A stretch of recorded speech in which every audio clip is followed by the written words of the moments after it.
ओम नमः शिवाय। हर हर महादेव। माता पार्वती की जय। प्यारे भक्तगणों, स्वागत है आप सभी का हमारे YouTube चैनल पर।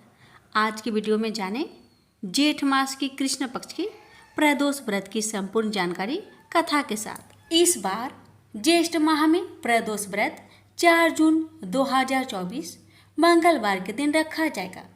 मंगलवार के दिन पड़ने की वजह से इसे भौम प्रदोष व्रत कहा जाता है। इस दिन भगवान शिव के साथ साथ हनुमान जी की पूजा भी करनी चाहिए। इससे संकटों का नाश होता है। यही नहीं, जातक की कुंडली से भी मांगलिक दोष दूर होता है। हिंदू धर्म में प्रदोष के व्रत को सुख और समृद्धि को बढ़ाने वाला माना जाता है।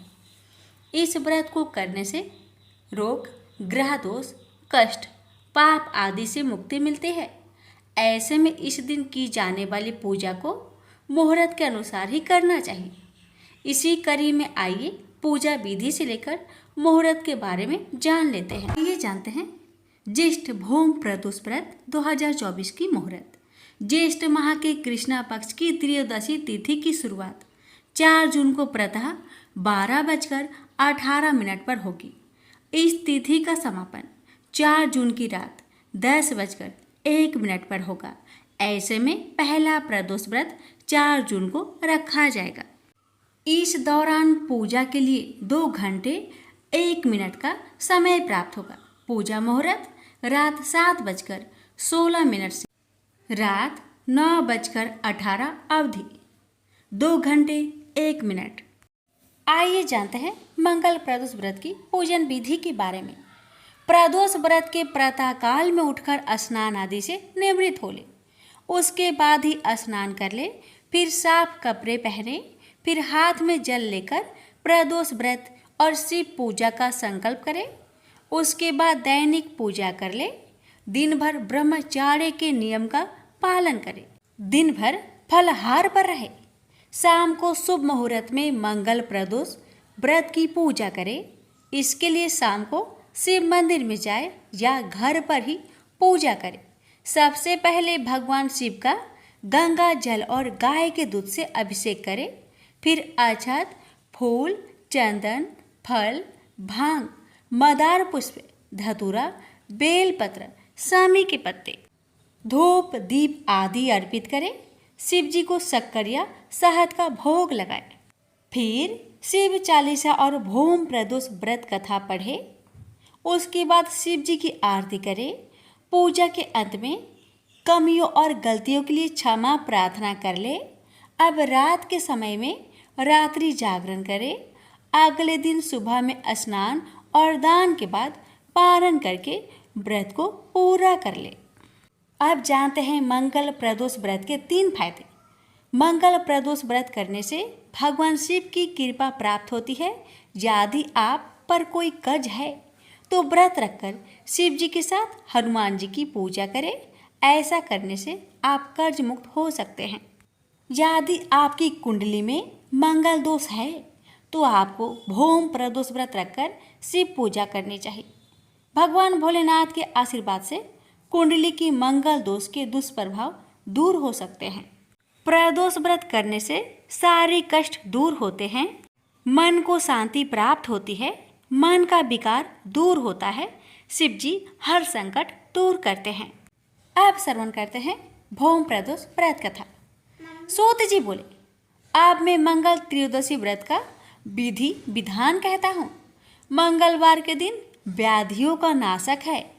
इस व्रत में एक समय व्रती को गेहूं और गुड़ का भोजन करना चाहिए। इस व्रत के करने से मनुष्य सभी पापों व रोगों से मुक्त हो जाता है। इसमें किसी प्रकार का संचय नहीं। अब मैं आपको उस बुढ़िया की कथा सुनाता हूँ जिसने यह व्रत किया, वह मोक्ष को प्राप्त हुई। अत्यंत प्राचीन काल की घटना है। एक नगर में एक बुढ़िया रहती थी।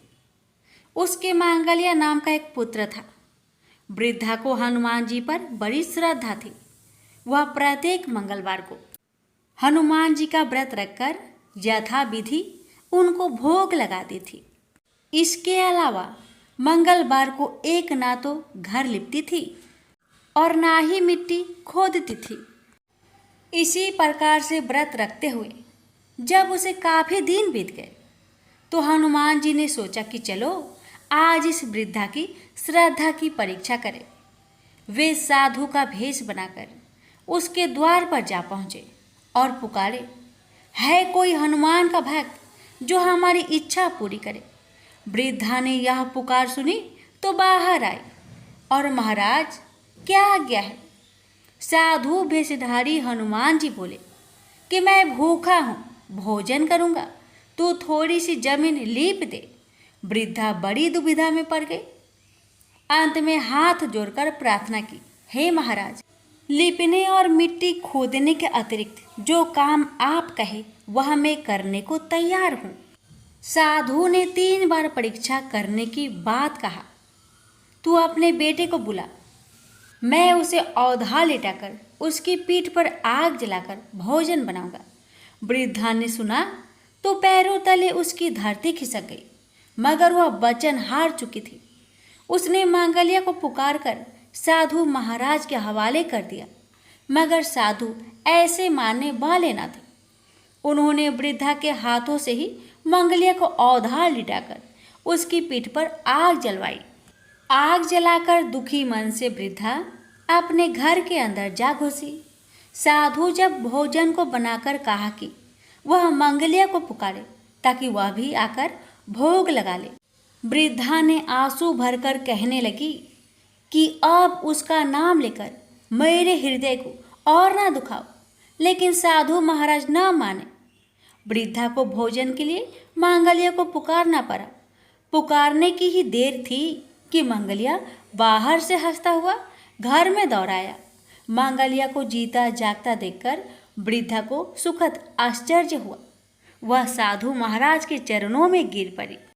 साधु महाराज ने उसे असली रूप में दर्शन दिए।